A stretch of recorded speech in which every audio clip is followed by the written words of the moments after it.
ஆஹா, ஆஹா, ஆஹா.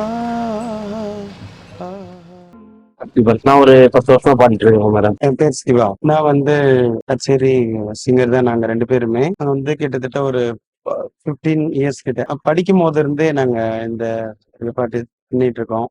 எங்களுக்கு எதுவும் வேலை கிடைக்கிறது இல்ல. நாங்க அதாவது நாங்க எல்லாம் படிச்சிருக்கோம், வேலை கிடையாது. அதான் நாங்க எல்லாமே சேர் எல்லாம் பின்னுவோம். ஆனா சேர் பின்றதெல்லாம் பாத்தீங்கன்னா, இப்போ சேர் பின்றதெல்லாம் பாத்தீங்கன்னா பிளாஸ்டிக் சேர் அது இதுன்னு வந்துருச்சு. இது எல்லா துறையிலுமே இதாகி போச்சு. இப்போ கச்சேரி எல்லாம் வந்து இப்போ டிஜே வந்ததுல இருந்து கச்சேரியும் சரியா வர்றது இல்ல.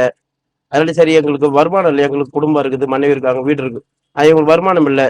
ட்ரெயின்ல போனா ட்ரெயின்ல நிறைய பேர் வராங்க, கண் தெரிஞ்சாலும் வருமானம் வராங்க நிறைய பேர். அதில் ட்ரெயின்ல கொஞ்சம் வருமானம் கஷ்டமா, இதோட என்ன பண்ணலாம்னு யோசிக்கும் போது சரி இந்த மாதிரி நாங்க பாடிட்டே சரி, எங்களுடைய திறமையை வெளிப்படுத்தி இது மூலியமா நாங்க இப்படி உழைக்கிறோம். அவ்வளவுதான்.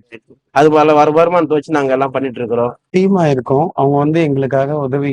இப்ப நாங்க வண்டியில இருந்து இறங்கி ஒரு இடத்துக்கு போயிட்டு வர முடியாது இல்லையா? அதனால எங்களுக்கு அவங்க ஒரு உதவி செய்யற மாதிரி மக்கள் கிட்ட இருந்து எங்களுடைய பாட்டை ரசிக்கிறது மட்டும் இல்லாம அவங்களால முடிஞ்ச நாங்களும் இது நாங்க எங்களுக்கு வேலை கிடைக்காதனால இப்படி நாங்க உழைக்கிறோம். அவ்வளவுதான். மத்தபடி அவங்களால முடிஞ்ச உதவி எங்களுக்கு செய்யணும். ஏன்னா அரசாங்கம் தான் ஒரு ஒரு சில உதவிகள் செய்யறாங்க. ஆனா அது எங்களுடைய குடும்ப சூழ்நிலைக்கு அது போதுமானதா இல்ல. நாங்க எல்லாரும் படிச்சிருக்கோம். இதுல இருக்கிற எல்லாருமே டிகிரி அது மாதிரி படிச்சுட்டு தான் வரோம். யாரும் படிக்காமலாம் வர்றது இல்ல. ஸோ எங்க படிப்புக்கான வேலை கிடைக்கிற வரைக்கும் மக்களால முடிஞ்ச வரைக்கும் எங்களுக்கு உதவி செய்யணும் அப்படின்னு கேட்டுக்கிறேன். இதனால இந்த பாட்டு எல்லாம் கேட்கற ஜனங்க மக்கள் பாராட்டுறது ரசிக்கிறதா முதல் மேடம். எங்களுக்கு கேட்டு இதால எங்களுக்கு நிதி உதவிகள் கொடுக்கணும்.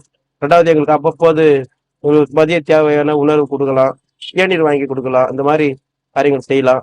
அது சொல்லி நான் கேட்டுக்கிறேன் மேடம். அதுக்கப்புறம் தான் இதெல்லாம் கிடைச்சா நல்லா இருக்கும். எனக்கு பிடிச்ச பாடகர் எஸ்பிபி. சமீபத்துல டிமான் சார் மியூசிக்ல வர பாட்டு எல்லாமே எனக்கு பிடிக்குது. சினிமாவில பாடணும் அப்படி ஆசை இருந்தது. நான் இதுக்கு முன்னாடி கச்சேரியில தான் இதுல ஆட்டோகிராஃப் டீம்ல பாடகரா இருந்தேன். அவரு இறந்ததுனால இப்போ கச்சேரியும் அவ்வளவு கிடைக்கிறது இல்லை. அதனால இதுவும் ஒரு தொழில் தானே. பாட்டு தான் மேடம். எல்லாமே பாடுறதுன்னா ஆயிப்போச்சு, எல்லாமே பாட்டு தானே மேடம். மனுஷனை இன்னும் பார்க்கலையே, வானத்தை பார்த்தேன், பூமிய பார்த்து மனுஷனை இன்னும் பார்க்கலை. அட பல நாள் இருந்தே உள்ள அந்த நிம்மதி இங்கில்ல. உள்ள போன அத்தனை பேரும் குற்றவாளி இல்லை.